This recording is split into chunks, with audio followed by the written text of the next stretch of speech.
What's up, MMA fans? Today we are catching up with ATT head coach Marcos Conan Silveira, my friend. How are you?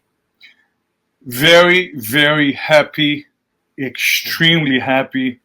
What a weekend. What a Friday and Saturday was amazing. 8 fights, 8 victories. I mean, nothing that you can expect and you want better than that. Yeah, let's start from the uh, PF, PFL. PFL. Your son, cara de sapato, amazing fights, 6 points. Tell me about that. Definitely, I could not wish better, than everybody won, and especially won in the first round where you get 6 points. Makes everybody be in a good position for the second round. Um, is the situation then when you have more than one fighter, fighting in the league and the promotion like that and the same division, you're always going to take the risk of them to fight each other at some point. And I do believe that it's going to happen. Shoeface or Davlet, the other fighter that we had, and Josh and my son.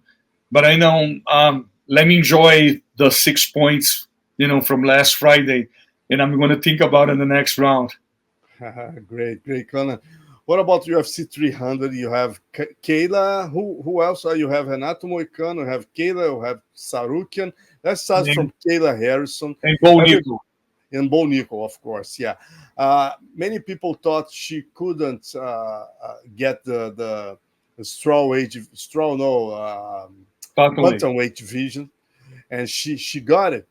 How was that? Tell us about the Is maybe. one good thing about, I mean, several things good about her, but one thing then she before she took the responsibility to sign the BAO agreement was to make the weight, because that is the first thing that you got to do is sign the, when you sign the contract, then that day, that time, you have to be in that weight. And she playing that is really good. She made the weight 2 months ago. Um, she got very close to the weight, so we knew that she was going to make it. But not only make the weight, but recover from the weight cut, and the performance was really good. I believe that soon, I think that by the end of the year, she's going to be fighting for the title. And we just got to wait. I think it was. I'm very happy for the performers. She dominates. She put Holly Holmes in a bad situation for most of the fight. So yeah, we just got to wait for the next step. And one of the probably next step is having Amanda back. She did a video in her social media, and Kayla answered to my friend Diego Ribas from Asia Fight that she would welcome her with open arms. You trained both. You think Kayla is ready for Amanda? And how would it be for you to be in the other side of the corner of Amanda Nunes? Um, First of all, as we had a great relation to the time she was on American Top Team, and even outside, myself and Amanda. Now she's not American Top Team, and Kayla, it is American Top Team. So the way I see, and I have to see from the angle as being professional. I don't think that I'm going to be in Kayla's corner, but I definitely I'm going to be participating on her camp and whatever.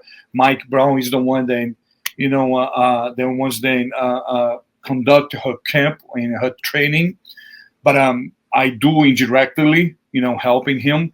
But it is what it is, if Amanda comes back to the fight, the fight game, and come back to fight again, and if that happens, that's the way we have to be professionals, and putting our preferences or feelings on the side. Um, that's it, and definitely I believe then Kayla is going to be well trained and well prepared if that situation happens, and we just got to wait and see it. And also Raquel Pennington, you know her very well. Yes. If UFC does that fight now, do you think Kayla is a favorite to get the title belt? Not 100%, but 1,000%. I don't want to sound like somebody, a trainer, then underestimating somebody, but I do believe the potential and the maturity that Kayla has today. She will definitely be a champion fighting against Pennington. Also, other guy I have to ask you is Bo Nickal. Many people are trying to put him ahead. I would say, like speed him up his career. And there are people talking about Shimaev and other top guys in the ranking. Do you think it's the right time for Bo Nickal to get those kind of challenges, or do you think he's going step by step? He will reach the top. I believe, like you say on the second part, step by step, he will reach to the top. And that's one part of most of the fighters don't understand. They kind of get confused with the opportunity and being enough maturity for the position. I believe then you have to respect, your personal side. Sometimes, as much as it's an amazing opportunity for you to jump and grab and become, you're not ready for that moment. You're not ready for that spot.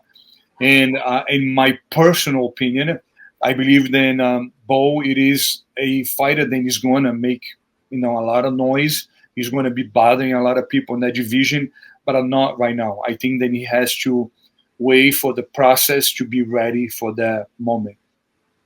Great, great. And talking about Tsarukyan and Charles, uh, what was the game plan for that fight? And tell us a little bit about that. All the confusion between Pahumpa and Charles Oliveira fans, and Yeah, tell us about. I believe Marcelo. Then most of the time, what people get mixed up with feelings at the moment, and they forget then that is a job that we have to be professional, and we have to have a conduct. We have responsibility, and I don't think then we should be seeing then Brazilian training a Russian fighting against Brazilian.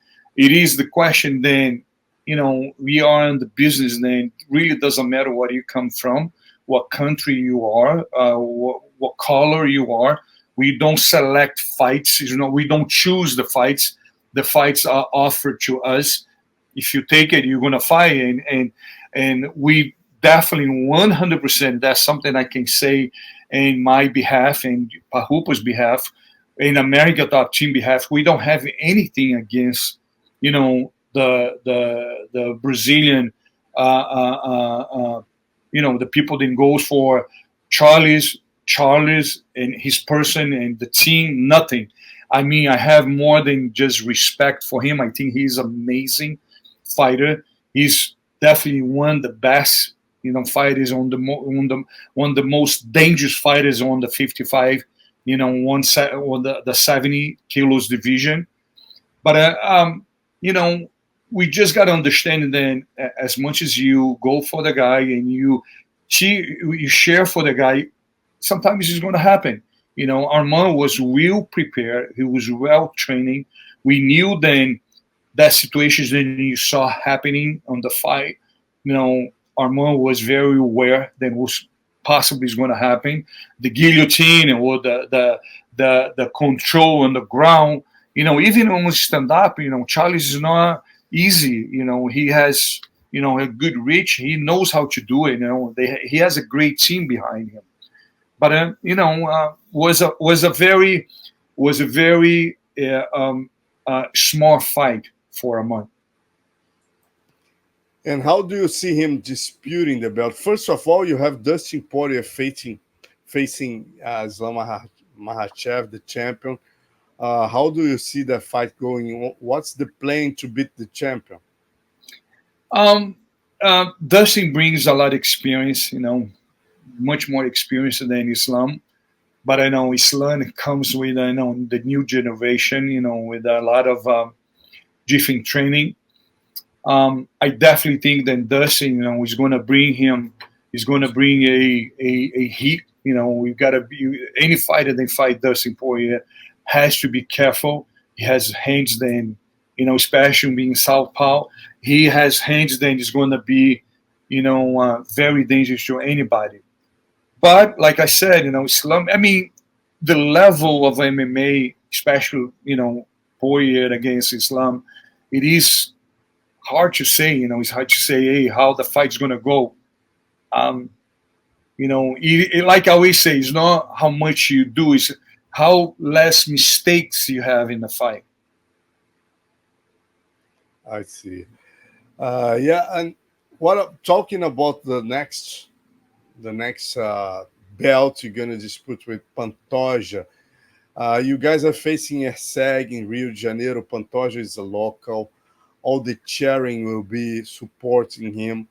What are you doing to not get Pantoja too optimistic? I mean, what is he doing in that game plan, in that camp to beat Erceg? Number one, Pantoja as a person who is he has his feet really grounded right on the floor. I don't think then the fact that he's going to be fighting, of course, he brings a lot of emotions in a good way, but not something that is going to take control of him. He's very to the earth. He's very down to the earth. So I don't think that he's going to make him being too excited or too much of this or too much of that. He's going to be, defending his belt for the second time, actually. He's really well trained. He's the kind of a fighter. I should even say the kind of person that takes very serious, very, very serious, any step, and especially because, he went through a lot of sacrifice, a lot of things in his life, a lot of things that he has to give to be in the position that he is today as a champion. So I do believe that he's going to be extremely aware, very open eyes. I just don't think then he's fair. I think then his opponent pretty much jumped, and got inside by the window. It is the kind of things that I say, I'm going to come with $1 million and you're going to come with $1. That is not the kind of a bet that you want to do it. But it is what it is, kind of say the way we say here, it is what it is. You got to do it. Thanks a lot for the interview, Marcos Conan Silveira. A pleasure, my friend. Thank you. Always here, anytime. It's always a pleasure.